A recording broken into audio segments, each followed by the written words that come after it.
Oh, it's been a rough couple weeks, hasn't it? I'm not going to sugarcoat any of the news this week, but thankfully a lot of it is stupendously absurd rather than outright evil. I mean, there's still some evil, but it's mostly that constant background radiation sort that comes from living in a capitalist society, though only mostly.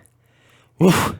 That got you in the mood for some news, right? I hope so, because you're watching Muttday Morning News. I'm the titular Mutt Fen, so let's get to some news. First up this week, the story that broke while I was editing last week's episode. The East Wing of the White House, home of the First Lady's offices and the bunker Trump hid in during the 2020 George Floyd protests in D.C., has been completely demolished. Melania Trump has made no comment when asked about the loss of her office, and few seem to recall the bunker was under that wing.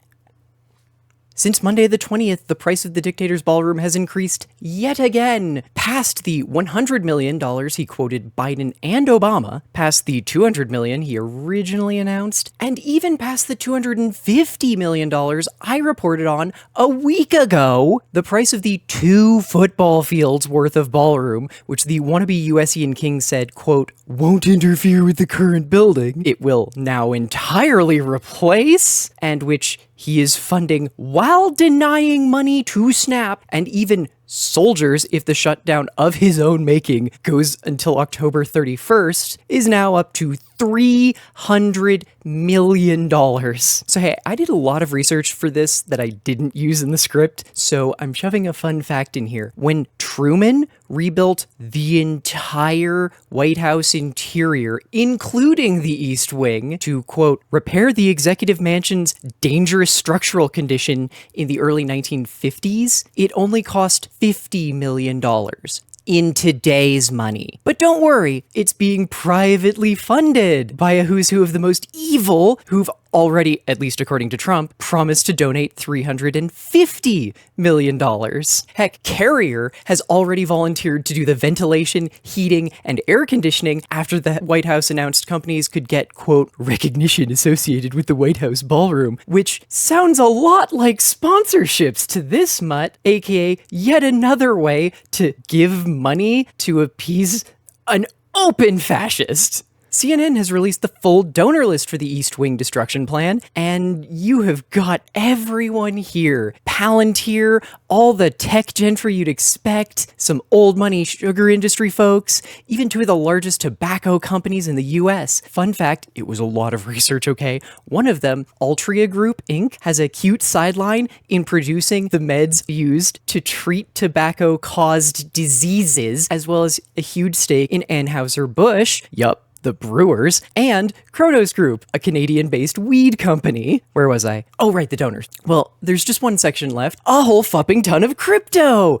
The Winklevoss twins, Coinbase, Tether, and Ripple. If you don't know those last 2, they're stable coins. They're sort of hard to explain, but they're how you transfer money in and out of crypto, sort of. Remember that executive order back in March about creating a strategic crypto reserve? Or how Trump has his own meme coin in a massive conflict of interest and which has lost... Okay, so I had to check 5 different crypto exchanges and no 2 agreed, but somewhere between 68 and 78% of its value since he launched it in January. Do you remember less far back?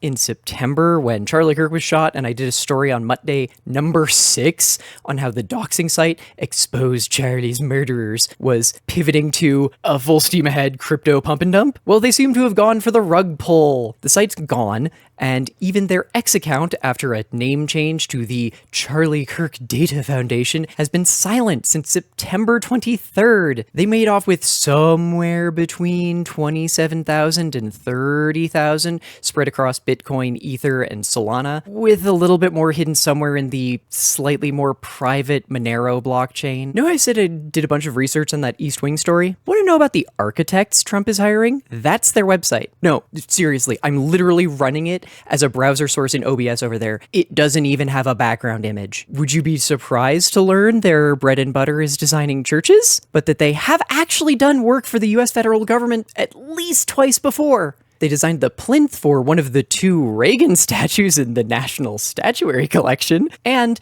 they reportedly designed the Supreme Court's gift shop, which it apparently has. Naturally, they were a great pick for designing the 90,000 square foot ballroom illegally replacing the East Wing, and their design features some neoclassical architecture, aka the same aesthetic we use as shorthand for fascism in media. Weird. It also features stairs into flat brick facades, and I don't even know what to call this one. It reminds me of the rooms my sister would make in The Sims when she was feeling creative or bored. When amontillatoing a sim wasn't cutting it anymore, she'd give them windows and imagine them like Dickensian street urchins forced to stare at the thing they wanted most, which in The Sims case was not to be in a wall anymore.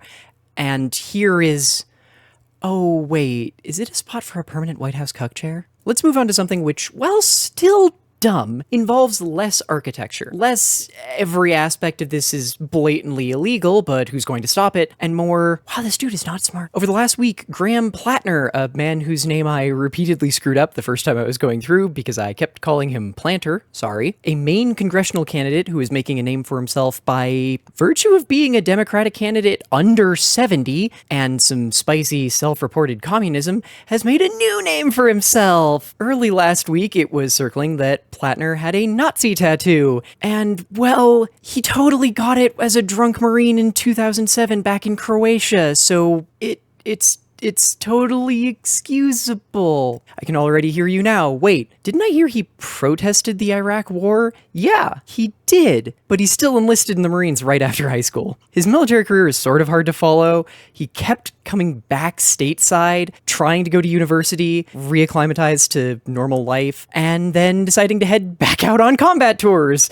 before eventually settling back down as an oyster farmer in Maine around 2018. Well, after he spent 6 months as a merc for Blackwater in 2018.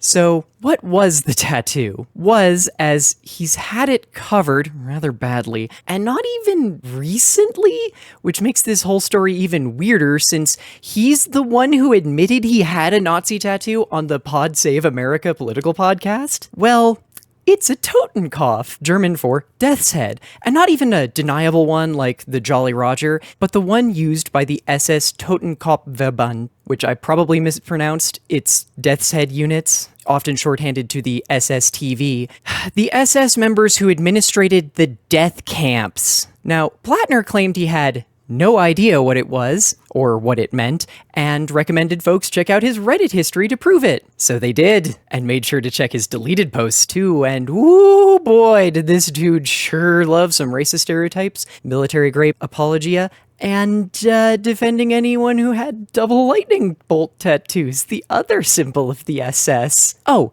and while checking, folks happened to notice he was also a poster on quite a few military history subreddits. But in case the paltry metaphorical canoe of he had no idea what his tattoo was and just kept the symbol of the death camp guards on his body since 2007 without ever looking into it, despite being a military history buff, isn't taking on enough water for you yet, let me drill one more hole. When speaking with The Jewish Insider, a former acquaintance of Platner's recalled a time at the Tune Inn, a bar Platner and his social circle frequented in 2012 during one of his attempts at George Washington U, and where the Marine reportedly enjoyed taking his shirt off as the drinks flowed. This acquaintance recalled Platner giving various explanations for the tattoo, sometimes implying he knew what the symbol was associated with, sometimes acting ignorant, but on one faithful occasion, Platner's former associate recalled, he said, "Oh, this is my Totenkopf." He said it in a cutesy little way. But we're not done with Platner's tattoos. First up, this one's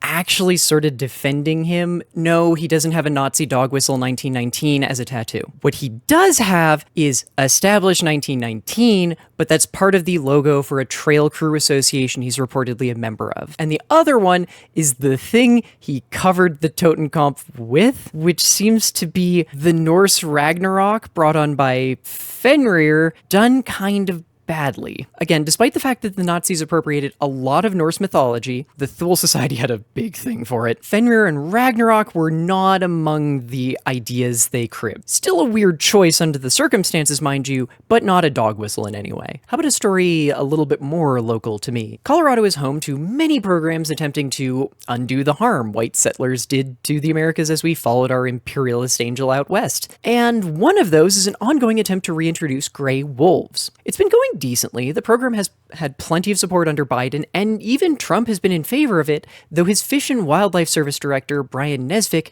threw Colorado an inexplicable curveball recently. In a letter received on October 10th, Nesvik demanded Colorado immediately cease and desist any and all efforts related to the capture, transport, and or release of gray wolves not obtained from the US, specifically the Rocky Mountain States region, also weirdly blocking access to Alaskan wolves. See, since wolves were almost entirely killed off in the US, states running reintroduction plans, which mostly involve releasing a dozen or two wolves a year, usually get those wolves from Canada. While many states have gray wolves, Idaho, Montana, Wyoming, and Oregon are further along with their reintroduction programs, but they're still reticent to share just yet. And since the GOP shutdown of the government, most of the phone calls are going unanswered. There is one bit of bright news. Colorado already signed a deal with Canada for this winter's wolves, so you just know there's a sanctuary in British Columbia with 15 wolves, very happy they may not have to immigrate to the US anymore. Since I mentioned the Trump and Republican shutdown of the government over their refusal to extend the Affordable Care Act subsidies,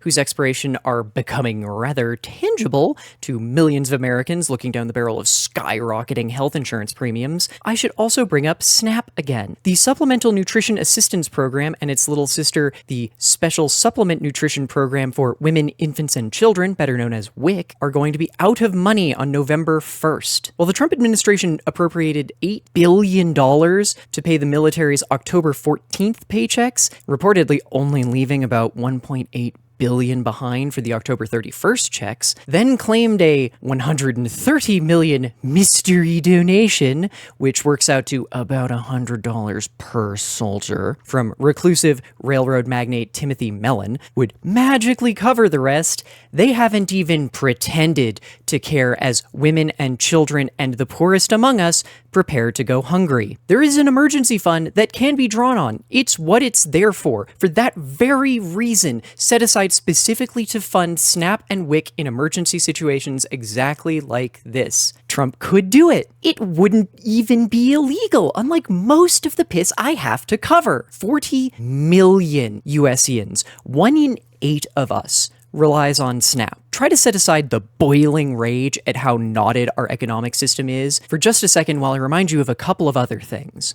Focus on the fact that the federal government, shut down by the man building himself a ballroom over the bunker he hid in during the George Floyd protests, who's sending National Guard into Memphis, D.C., and L.A. to declare martial law, who tried to send them to Portland, Chicago, and San Francisco, who has directed masked federal agents into every major city in the country to kidnap, beat, torture, and kill our friends and neighbors, who is demanding 1 million deportations by the end of the year, and is building concentration camps across the country to facilitate that obscene goal, who has illegally stripped funds from universities, hells, from cancer research, who has declared his executive orders can magically criminalize the very concepts of being mentally ill, homeless, trans, and anti-fascist. That is the man who decided to use the starvation of 40 million Americans as a bargaining chip. Let him gut the Affordable Care Act subsidies and cost millions of Americans more money than they can pay to stay healthy, or he'll starve 40 million people. Remember that boiling rage from before? Feel free to throw it into the mix again. The Republicans control the House, the Senate, the presidency, and the Supreme Court. They're openly ignoring and violating numerous court orders and have made it clear they don't even intend to fully pay their own loyalists. This is not a powerful regime with its boot on our necks. It is a craven little man gripping our throats with one aspirin bruised hand while the other swings desperately wild blows, hoping we don't notice how weak his his grip is growing. Remember, if you see someone stealing food, no you fupping didn't. On to some actual crimes. On Tuesday, the 21st, Department of Homeland Security agents shot a TikToker who's been part of LA's Rapid Response Network before charging him with assault. DHS claimed they simply had to box Carlitos Ricardo Parias, aka Richard LA, into his car to serve an administrative arrest warrant, aka the puppy piss I-200 forms I mentioned in the consent decree story from 2 weeks ago, which he'd previously evaded, referring to when another DHS agent hospitalized Parias last week after they ran over him with their car. After boxing him in on Tuesday, DHS opened fire on Parias. They also managed to hit a U.S. Marshal with a ricochet. In their court documents charging Parias with assault, DHS alleged he tried to wiggle his car free, and who wouldn't, as masked guys with guns and a mandate from Trump to make black, brown, and trans folks suffer as much as humanly possible, whose crimes and cruelty Parias had been documenting for months, were coming up on him. I talked about the Louvre heist in the cold open for the last Muttday, and I honestly didn't think there would be that much news this quickly. French authorities have detained 2 people in relation to the heist. There are believed to be 4 perpetrators. Fair warning, arrested and detained get used sort of interchangeably in coverage of this because French authorities with significant evidence can arrest you as a USian would understand the term, and can then hold you for questioning for up to 96 hours before deciding what they're actually charging you with, or at all. Actually, it happened to some Ubisoft execs 2 years ago. In fact, the trial ended back in July, and like Quantic Dream and David Cage before them, they were found guilty. And like Cage before them, they were only charged a fine after being found guilty of sexual harassment, psychological harassment, and in the case of Thomas Francois, former Ubisoft editorial vice president, attempted sexual assault. Right, Louvre heist. That's sort of all we know. 2 guys picked up on Saturday. One was trying to get onto a flight to Algeria. We probably won't hear charges for a few days, but reportedly the 88 million euros in French crown jewelry is still missing, and there are likely still 2 accomplices out there. And then the rumor mill got going. I know we're all riding that weird line of bored and horrified as we watch the price of bread and circuses climb ever upward out of our reach, and that chaos needs a way out of our brains before it drives us mad. So some saw this picture taken by Timbolt Camus and ran with it. Many speculated the dapperly dressed fedora dude was a French detective. Camus himself said the man was leaving the museum as it was being sealed by police, like the folks behind him. So naturally, the next leap was that he might be one of the thieves. Actually, some people started to speculate it was a viral ad for a new Now You See Me movie, which I appreciated mostly because I'm always afraid I hallucinated a lot of those 2010s movies. Really, the reason I wanted to mention this is that everyone else is taking the theft of some jewels as a huge failure of the Louvre, and I don't know, just so seriously. They're rocks. They're pretty, and yeah, they have historical significance to an empire, but they're rocks. When the Associated Press asked the Paris prosecutor's office if the dapper dude Camus caught in his shot might be one of the 100 investigators hunting for the thieves, they replied, "We'd rather keep the mystery alive." Winking emoji? Like, they sent the winking emoji in an email from the Paris prosecutor's office. Hell yeah. Damn it, I can't get away with calling death to empire for the first time on the show while talking about the French, not as an American going through our own, well, fall of the Roman Empire. Saying it doesn't count, BT dubs. But we're not done with the Louvre, at least not quite. Technically, this isn't so much news as it is a fun thing, and I think it's okay for us to collectively laugh about crimes, especially ones that don't really hurt anyone. Yes, even if the thieves get away with the jewels, I do really mean that. The company who makes the ladder used in the heist, well, their name is Boker, they're German, and this is their new ad. Yes, that is a picture of the crime scene outside the Louvre, and in big block text, some German I will not butcher, but which directly translates simply to, "When you need to move fast." Reminds me of that thing in August, I think it was the 3rd Muttday, one of Eric Adams' allies allegedly, well, not that allegedly, tried to bribe one of the most well-respected political reporters for the city. Still the most annoying named papers. We get it, it's New York. With like $160 in an envelope in a bag of her sour cream and onion chips. And then because the city has scruples, they reported it and on it. So suddenly we had Mamdani announcing his bus route scavenger hunt while goofily eating from a bag of the lesser known chips. And when asked for the comment by the Inquirer, Bob Clark, vice president of marketing for hers, said, "While we can't speak to the details of the story, we can confirm that our sour cream and onion flavor is money." I enjoy when even executives are sometimes having fun with, sometimes our stuff is used in crimes. It's funny when it doesn't hurt someone. Now, when I was outlining today's show, I wanted to throw a pet play section here. Problem is, the script is already more than 3,000 words long. I don't actually try to make these into 4,000 or 5,000 word affairs. It just sort of happens. So since most of the stuff I want to cover there isn't what I'd call time sensitive, unlike the SNAP and WIC expiration stuff. Reminder, if you and they have an option, food banks prefer cash donations to food. They can get much better prices on buying food than you can as a end consumer. But there are two, let's say, culture stories I wanted to cover here before I announce spinning off Pet Play as its own show, which I think I just did anyway. Oops. I was going to show you all this weird tweet GameStop posted on the 25th, where they declared the console wars over in their power as a neutral third party. Yeah, it's weird and stupid and kind of fundamentally misunderstands how peace deals are worked out, as it's phrased more like, well, the way a third-party arbitrator a company can force you to agree to if you don't read their fine print TOS. The whole joke stems from an announcement last week that a remake of the first Halo, now dubbed Halo Campaign Evolved, so named as it will only include the campaign, no multiplayer, is coming out for Halo's 25th anniversary and launching on PlayStation. This is part of an ongoing internal debate Microsoft and Xbox executives have been having, well, since the Activision Blizzard buyout began, where someone wanted to kill off the idea of console exclusives and sell to anyone willing to buy, while others decided every Bethesda game, like Starfield and Redfall, simply had to pivot to Xbox and PC exclusivity. Sadly, the story ceased being haha funny and more oh no funny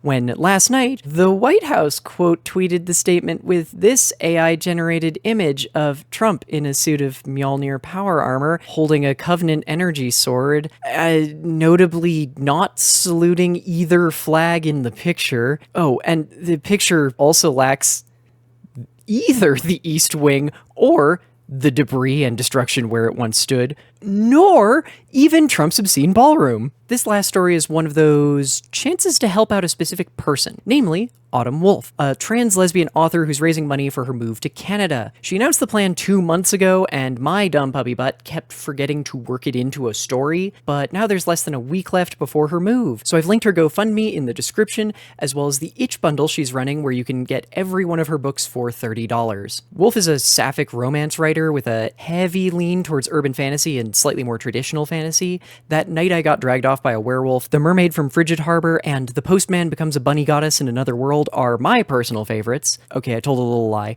Well, Werewolf is an amazing read, and one of the first times I've read someone write good lesbian roadhead, much less with a cis and trans girl, where the trans girl gets to be the subby bottom. And Mermaid is like the first half of a Dresden Files book if you replace the chauvinism with incredibly messy lesbians, and Bunny is a sweet, wholesome, horny romp. My actual favorite will always be Autumn's one singular contemporary romance, hot off the press. What can I say? I'm a sucker for journalism-based romance and girls threatening to feed abusive fathers and father figures into a printing press. One way or another, please go check out Autumn's GoFundMe and itch bundles to help out a trans woman trying to escape the United States. And that's it, I swear. I don't have a day planned yet for when Pet Play will air as its own show, but for my own sanity, I likely won't be live streaming its recording. So let's get this week's stream schedule and related shenanigans out of the way.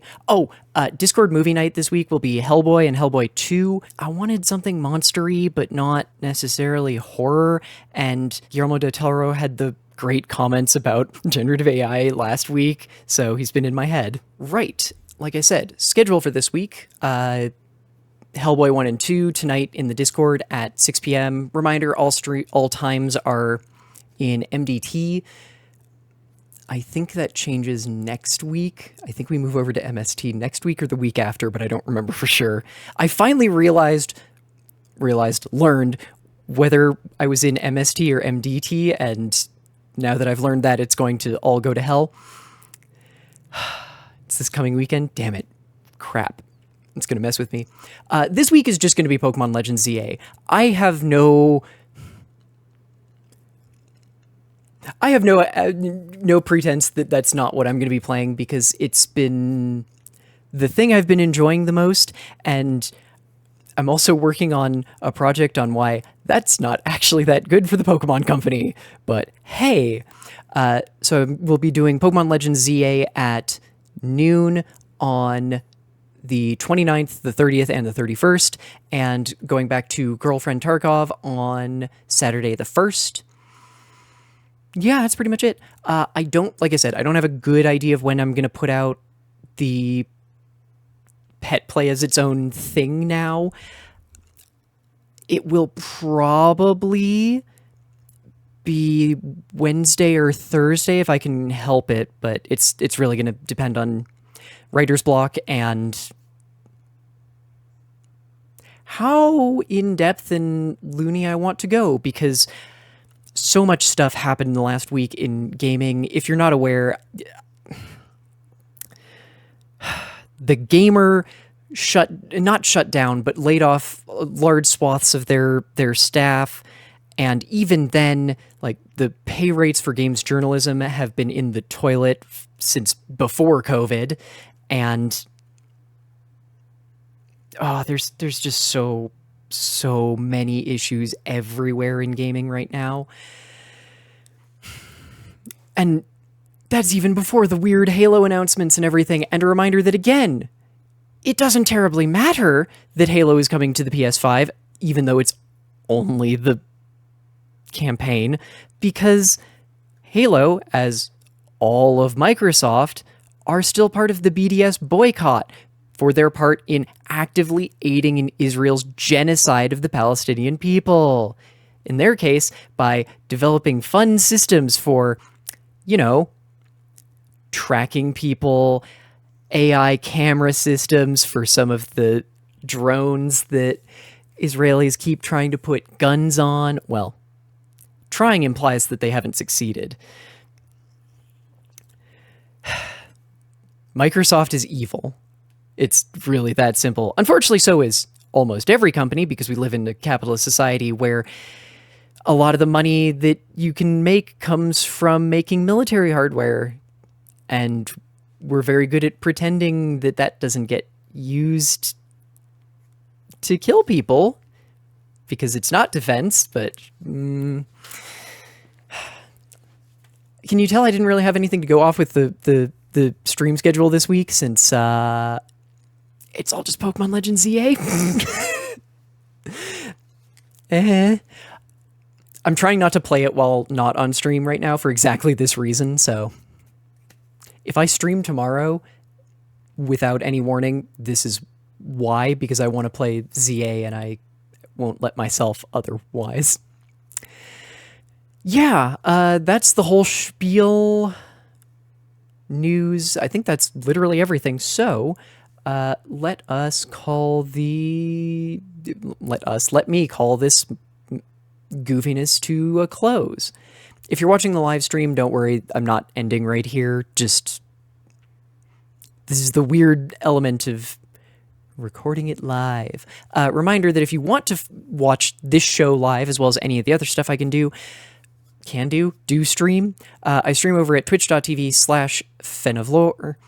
I should probably dual stream to YouTube, but it's not my priority at the moment. But I still might do it. I just need to look into unified chat and such for that, because I don't remember. I know that's not hard to do, but I don't remember how I have in my current OBS setup to do it, because I don't want to leave YouTube chat unmoderated and unwatched. So much less, I also like interacting with folks. So, Thank you all so very much for joining me for this 12th episode of, well, I guess technically 13th, but number 12 of Muttday Morning News. I quite literally could not do this without the amazing support from viewers like you. Thank you very much to April, Fragile Paper, Manfred, Pinball Witch, Pimento, Yalk, and Rose. I really could not do this without your support here on Twitch, over on YouTube, as well as on patreon.com/Fen and or coffee.com/Fen. Reminder, that's PHENN. You can also find everything that I do over at fen.gay, which just got a whole rebuild, so it's actually usable and searchable and not on Squarespace anymore. Haha, we're free. Yeah, oh, and you can find me over on Blue Sky at also fen.gay. Finally got that fixed, too. Yeah, I hope everyone is having a good day, night, morning, whatever time zone it is for you.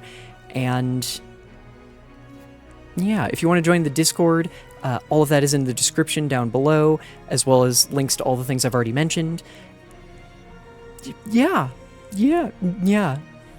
Hellboy 1 and 2 tonight in the Discord server. I should clarify, Hellboy 1, the one with Ron Perlman, and then Hellboy 2, also the one with Ron Perlman. Subtitle, I think, is The Golden Army? I also happen to know someone who did a bunch of the, what's the word I'm looking for? Not puppetry, but like did a lot of the design work for some of their costuming, and I guess to some extent puppetry. Growing up in Burbank means I knew a lot of folks who worked in a lot of this stuff, because I also happen to know someone who worked on like the pigeons in, if anyone remembers Pushing Up Daisies, the pigeons in that were also the same ones used in the, I always say 2008, but I think it might actually be 2009, movie adaptation of The Producers with Nathan Lane and Matthew Broderick. I know the person who made those puppets, because they're the same puppets, as well as another person who worked on like the plasma cannon. Is that what it's called? I think it's the plasma cannon for the thing the Predators have. The big, their shoulder gun. I think it's a plasma cannon. I know someone who designed the one used in the third Predator movie? I think it was the third one. And someone who did a lot of the visual effect, that's what I want. Did a lot of like the visual practical effects work for Hellboy 1 and 2. I think he specifically did more of Hellboy 2. But I don't remember super well. But they're good movies, yay, practical special effects, and also monstery stuff without necessarily being horror. I'm sorry, I'm just not a fan of horror. I appreciate it from like the psychological perspective of it's really interesting and important to analyze the ways that horror is an element of the human experience. I just don't personally enjoy being scared or confronting the trauma that's already inside my own skull with new versions of it, unless I know it's handled particularly well, so, And yet I love shit like the Hades calculus, so, Anyway, that was a long ramble. Bye!